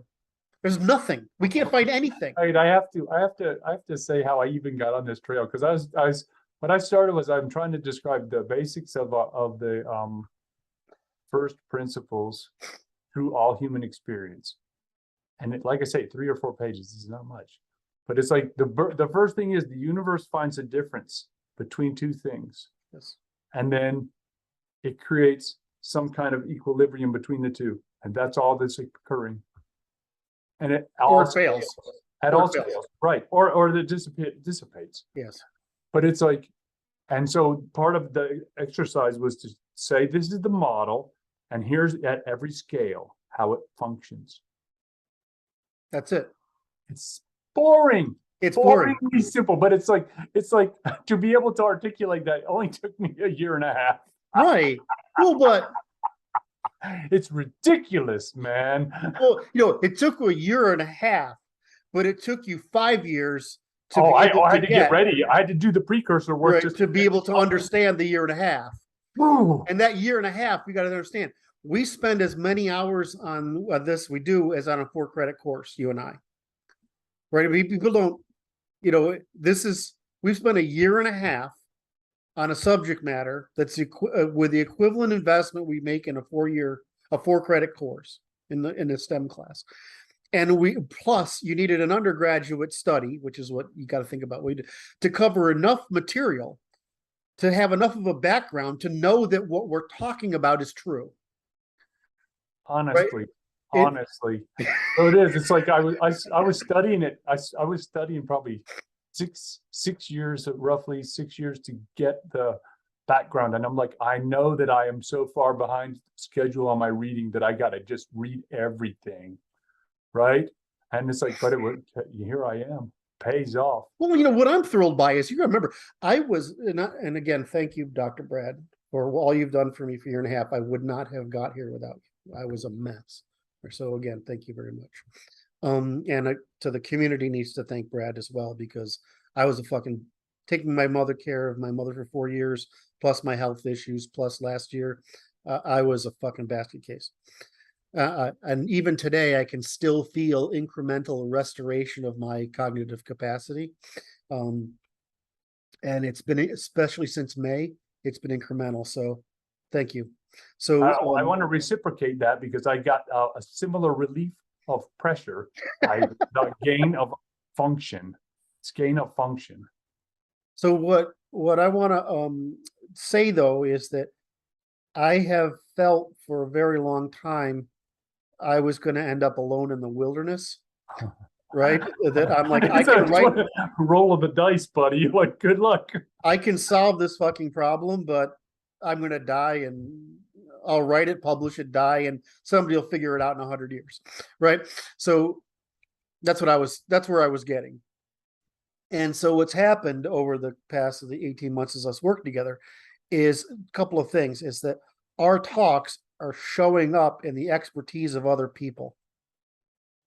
Right now Brandon says he knew at 219, he had it all down. That's true. He did. Right. But he's like Martin, is you're intellectually predisposed to get there in the first place, because you just only care what's true. Right. So that's the problem, is you have, so if you're intellectually, but what percent of the population is intellectually predisposed? I mean, it's 0.001 or something. It's a thin crowd right there. Right? So what has happened over the course of the year is you just expressed all of it, right? It's actually reducible to first, and it's fucking simple. And it's just ironclad. It's just now the problem is, so now you're there. The difference between, like, I don't know how many other people are where you are. You might be the only one. I have no idea. There might be others. Hard to tell.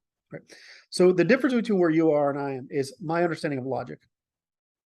Right. Is that if I could get across that part of it, right, the part of its logic, like the difference between the body is a system of measurement, sense is a system, right? The action as the determination of the level of precision of conception. Then that all speech is measurement, and without measurements we can't think. It's like without that we can't think, without speech we can't think. No, it's not that we can't think in the same level of precision. Right. And so the same thing with the work we're producing is the when you produce this level of precision, you can think about the world more clearly, right? With just astounding. And it's astounding. Now, if I get people to understand the depth at which I understand logic, which I think you're going to get to, I wasn't sure how far you'd go. Now I'm positive. So if I get you to that point, I'm like, okay, this is proof, right? This is demonstrated evidence that it's understandable by a person. Just a regular doctor. Well, you say that, except doctors. So if you look at like social psychologist IQ platforms, right, it's all over the fucking spectrum, right? They go from but sure. You look, but there's such filtering on doctors. Doctors are the smartest class. Why? Because the minimum bar is high enough that it can't drag down the average. That's so right. I meet doctors. I've had a lot of conversation with them, and I'm like, well, you're not 145 or 150, right? There's like those of us or others, right? But you have doctors who come to you and they don't think stupid, right? You know what I mean? There's just a very hard I mean, it's probably different now, but when I don't want to talk about it. Don't make me sad. but you don't run into doctors who think stupid, right? That's because because it's like the genetic thing, right? You don't need more people at the top. You need to remove people at the bottom. I didn't mean to come out that way. I meant from the distribution. I don't mean like hang them or shoot them or I whatever. know. Okay, just for clarification. Jesus, some of the stuff that comes out of my mouth, and I'm like, if you turn these into little, it's like that time I'm still traumatized by this guy because it's on the internet still, is I'm talking about how easy it is to use Molotov cocktails. Oh my. Right? Because I was there, right? I mean, yes. And it sounds like with this clip that I'm saying we need Here's to how use you do it. Yeah, well, Oh I was my. trying to explain how easy it is and how effective it is, right? Because fire is an amplifier, right? Like an explosion goes off and it stops, but fire doesn't stop. It just keeps fucking going as long as something to burn. So That's right. I'm trying to make the point of if you have a rebellion and you've got beer bottles and gas and parked cars with gasoline in the tanks, it's pretty hard to stop you, right? I mean, that's all I was trying to. But if you take the clip, it sounds like I'm advocating. So here's the how to. What to do. So I always say stuff is like, okay, well, and then people will quote me out of context. You're a Nazi. Well, no, I'm just telling you what the numbers are. You get to choose what to do about it, but you don't get to lie about what the consequences of not doing these things. That's right. Anyway, I really love that you brought up the lions and gazelles exam because it's really easy to understand evolutionary computation with two variables, right? And all because it was such a clean graph. It's just such a clean. Well, I mean, of course, it's a simulation, right? So it's yeah. But I mean, if you look at, I mean, what's Mandelbrot's book where he covers this? It's escaping me right now, but it's where Taleb got his ideas from. It's that it's just fucking noise. It's all noise, right? And we keep trying to find. It's like we try to justify with harmonics. Yeah, but the harmonics are so impure. Right. So like we talk about lions and gazelles, then we had grasslands, then we had seasonality, then we had climatological variation in the local region, then we had climatological variation, and then we have what is the name for climatological epoch, right? It's fractal. And all of a sudden it's like, what am I looking at here? Right. Well, so that's what Mandelbrot wasn't what Feynman was looking at, that the strange attractors and just it's like, but fractal. Feynman's another one. So Feynman produces Feynman diagrams. Is that what's going on? No. It's like Einstein's elevator, right? It's a way of thinking about the problem so you can disambiguate it enough to be able to reason through it. But that's not what's going on, right? It's like strings. Well, strings probably are the arc of charge, right? And the collapse of the wave function is probably wherever that charge exists at the moment of the collapse, right? I mean, that's all. In other words, where is the charge? Where the bubble went. I always think of it the way I visualize in my head is lightning. Right? This is a whirlpool, and inside the whirlpool, there's lightning. Right? It's basically I view it as very similar to a hurricane. And I'm like, well, that's the classical model. Okay, from that classical model, what could I try to theorize or falsify? Because it turns out, again, I want to emphasize because you just said it in extraordinary terms, and it's now obvious to you. The universe is fucking dumb. Right? So simple, man. It's so simple. That's why everything's the same at all scales. Right? There's just these extreme limits, which is a black hole, which is a negative mass, and a sun, which is a positive mass, right? And all the various stages in between, and then the culmination of these things, which is galaxies and what do you call filaments, right? Yeah. But it looks like a liquid model to me, right? If you say, You well, just but and you can't see the ether. right, and you can't see the ether because one of two things is true, right? It's either so low energy that it has little impact, or it's so high energy that it makes the fucking universe expand. And I'm betting on the latter, right? Will we figure this out? Sure. I mean, I don't know if we need to. The only reason we really need to is is there another energy source available from taking advantage of the quantum background instead of atomic changes in state? If that's possible, it's infinite energy, right? I mean, I don't know how we would do it, but it's just. And the second thing is, well, it's pretty clear that information can move through space, through space time, or in other words, through the quantum background, faster than the speed of light. Yes. Right. So if that's the case, then how do we Someone's transmitting it. right? How does that happen? Well, I mean, in my world, well, I mean, Moses parting the Red Sea is the equivalent to us figuring a way through the quantum background, right? Right. Right. Right now the math looks like holy shit. It like you consume masses of planets every time you move to an inch because the pressure of the quantum background's that strong. But I mean, we don't fucking know that. It's like a lot of other stupid things, right? Turns out if you understand what's going on, Right. it's like computers today. I just think this is so funny. Like the new Apple processor will run on leftover charge. Wow. Right? It left.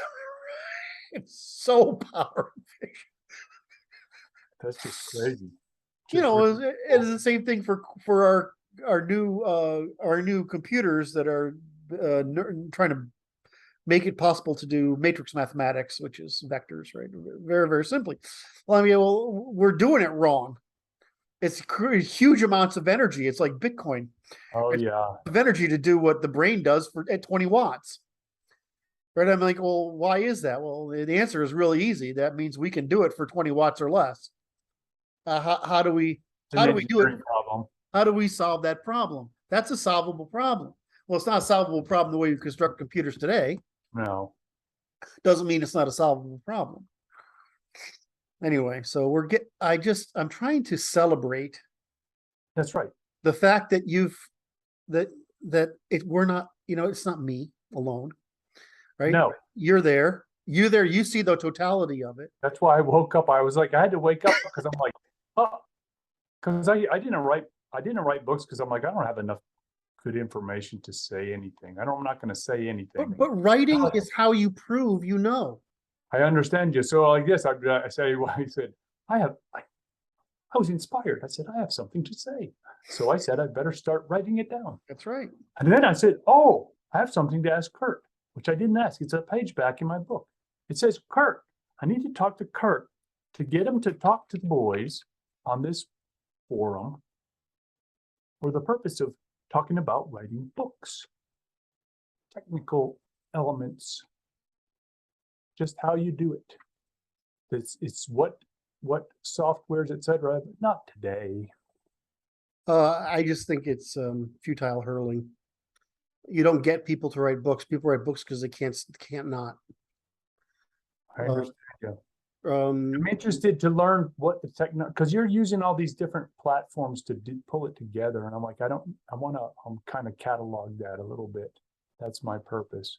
Well, here's the thing. Convergence is that we've sort of got to what the book needs to look like, right? And I've been asking you questions because I'm not certain of something, right? And I can't. And it's like this bottom up, top down thing, right? My gut is, since you've just done it, right? In other words, my gut coming into today's conversation, confirmed by you just doing it, is that you state the rules, and then we build the book from that, rather than try to build the book and then condense the rules. That's right. Right. And so that's because it's like the derivations will lose everybody. Right. So you tell them the rules because the rules are so damn simple. And then the derivations will, the proofs follow, because it's like, for those of you curious enough to seek the proof, it's a long bit of work to find the proof and follow the proof. And that's okay if you want to do it or not do it. It's okay because we gave you the answer at the beginning. It's 4 pages. It's not shit. Right. So there are 4 sciences: the physical, behavioral, and the evolutionary. And the 4th one is the logics that we use to describe them. Yes. So before, during, and after logic, we describe them.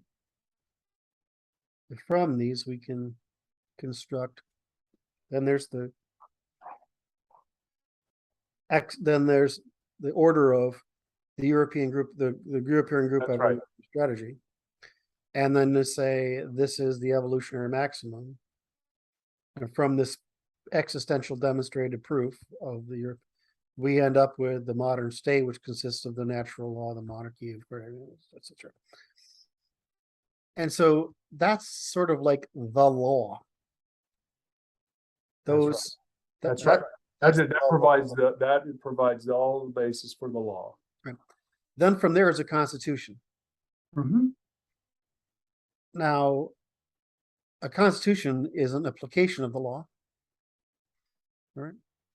And then there are policies, which are the tactical things we do at any given time to within the government that we've established by the Constitution, within the laws that we've established as the laws of nature. Right.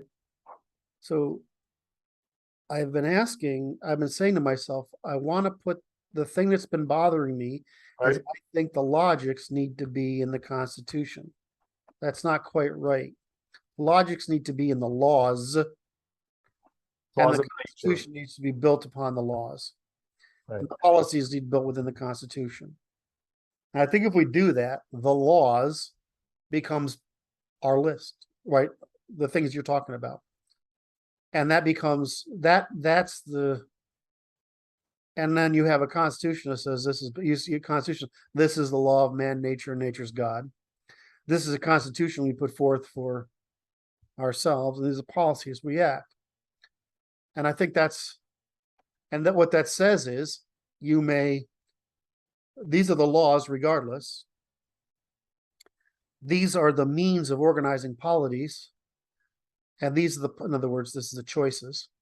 And the policies are arbitrary within those choices and within that law. Yes. Right.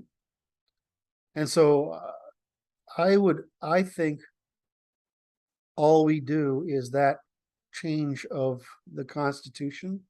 We put all the declarative stuff in there.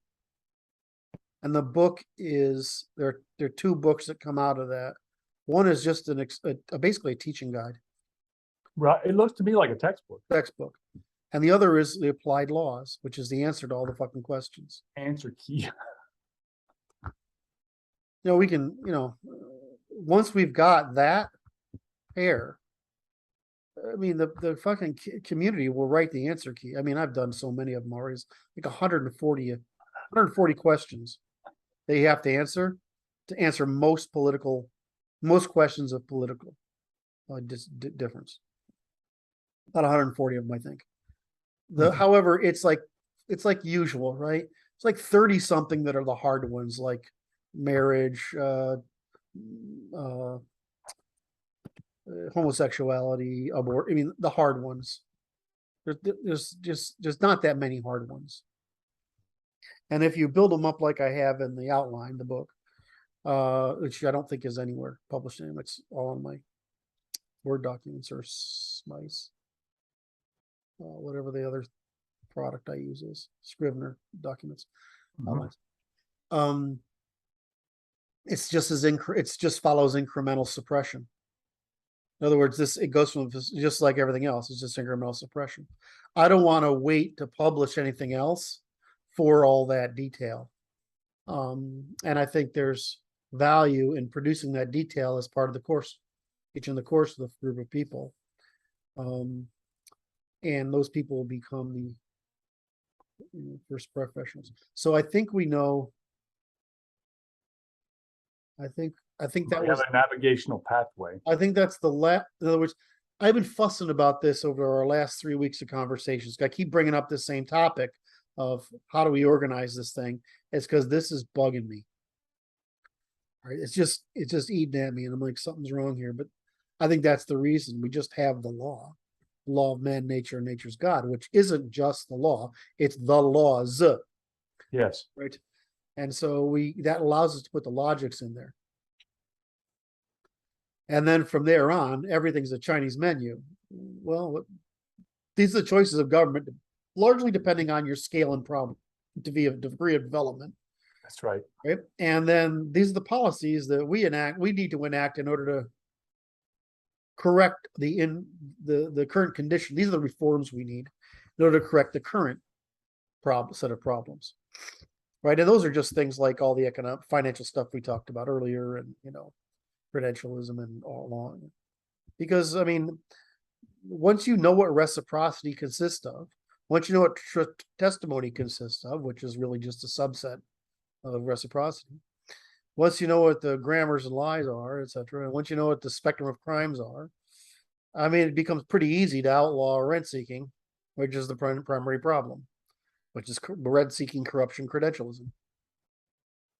And so, and of course, the false promise of the use of credentialism to sell the fraud of the false promise of freedom from the laws we stated in the laws. I mean, it just becomes unavoidable ones, I should say. Right. So, I mean, I just think that's and it turns out to be a shorter. I mean, we can finish that like fast. I mean, because we have it. I mean, if I pull the pages, I pulled them up today. I'm like, so if I talk to Brad, can I? I'm like, it's all fucking here. Right? I mean, they're part. It's got to be homogenized, right? So it all reads the same. That's right. But it's not hard. I mean, the law itself is, it's well, good. That relieves my conscience a bit for having loaded you with extra work. I think I loaded you with the processing power necessary to adapt to how do I make it fit together. I'm trying to figure out how to tease you for saying that, but I know is that what it was? I know it's true, and I have no escape. I knew you knew. It's just. You want to rub it in? Is that what you're saying? Well, you want to enjoy rubbing it in? It's just a fight, man. It's okay. It's just a what? It's just a fight. It's a struggle, right? You're the stubbornest man. Stubborn is the wrong word. You are both stubborn and determined and with conviction. And it's just like water on a fucking rock. Because I'm like, I am a stubborn son of a bitch. Yeah. And I just hate telling you you're right at this point, even though it's like I should just be used to it by now. Don't do it, man. What? Don't do it. It's all right. I'm very pleased about all this, and I'm very excited. Your energy's in good space to handle this problem set, right? Like you got your second wind, and you're ready to go finish the round. I don't know what you're saying. You've gone through a large effort, and now you're like, you see that you're coming to the home stretch, and you're like, I can knock this out. Yeah. And that's when I know I can do something, when there's no cockroach in my head that's saying, this is not right. Veronica was, because, Ukrainians are famous for their use of diminutives. Russians too, but more so Ukrainians. Everything has a cute version. Everybody's got a cute name, So Veronica would say, she would call me Bunny affectionately, right? She would call me, they can't say, they're like Germans, they can't say squirrel. So would call me Scruel. When I was fussing, and she called me cockroaches. because which is their word for crazy. You have cockroaches in your head, it It's means bugs. It's just bugs. yeah, it's just Neural bugs. and so they have a lot of diminutives. I just use dear. One of the things I like about being my age is I can refer to all women as dear, and it always comes off as kind. It's wonderful. It's like this because nobody believes you're hitting on them anymore. I never was actually, but I think it that way. There's that. Anyway, so all right, so we've gone to 1. Do you I need to get something to eat. Do you want to pick up again tomorrow? Will we Yeah, start that'll be fine. Yep. Why don't we drop out of record and I'll have a brief chat with you. Okay. So everybody like, subscribe. Hope this was valuable. I think we covered some really cool stuff today. All right. Good. Well, thanks, Kurt. Oops. Stop record.